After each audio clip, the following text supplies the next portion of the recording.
Hi, my name is Meg Edwards and I'm a GTD coach. And a question that I often get when I'm talking to people that are inquiring about GTD coaching, and particularly for people that have been practicing GTD for a very long time, and they're like, well, where do you start? I've been doing GTD maybe a couple of weeks or a couple of months, or I've been doing it for 20-something years. And I thought that David words would say this much better than I can say it in terms of a response. And I wanted to pull from David's third book, Making It All Work. And on page 74, he says this: if you're not sure where to start with what is. Get it on the table. I've been in countless situations as a consultant, counselor, or coach where I didn't have the foggiest idea what I should do or could do to assist the client or the team. And over the years, I learned that without fail, one technique always pulled it out, always yanked victory from the jaws of defeat. I just asked in some form, appropriate to the situation, okay, so what's true right now? That's also why GTD model is so consistently successful. As opposed to putting forward a starting point at some idealized place of priorities or strategies or values, which from one point of view would be where you should start, we suggest that you begin with where you are. Very few people, when we ask them to capture what's on their mind, start off with, fulfill my destiny on the planet. Most begin with something like fix printer or get babysitter for the weekend. If your destiny or your strategic vision or your ideal outcome for your mom's elder care situation is the first thing on your mind, fabulous, grab it. If it's not, and you really want to effectively identify and incorporate those higher horizon commitments, you must start with what's taking up the space in front of them. More often than not, that's the 22 emails you've been avoiding, the sitter you need to arrange for your kids for tomorrow night, and cat food. If you don't deal with those effectively, they will undermine your recognition of the bigger stuff, or at least diminish your ability to focus on them clearly. Case in point, I had a client yesterday who was saying, there's just too much on my list and I'm not getting to them. And it was just so exhausting for him.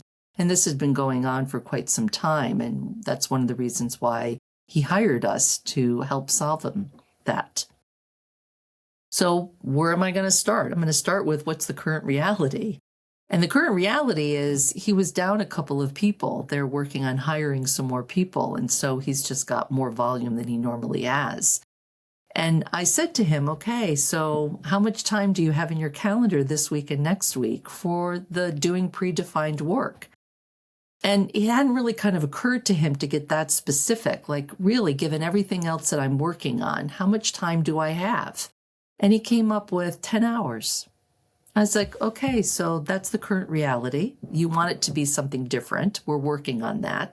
You're working on that. But right now, that's the current reality this week.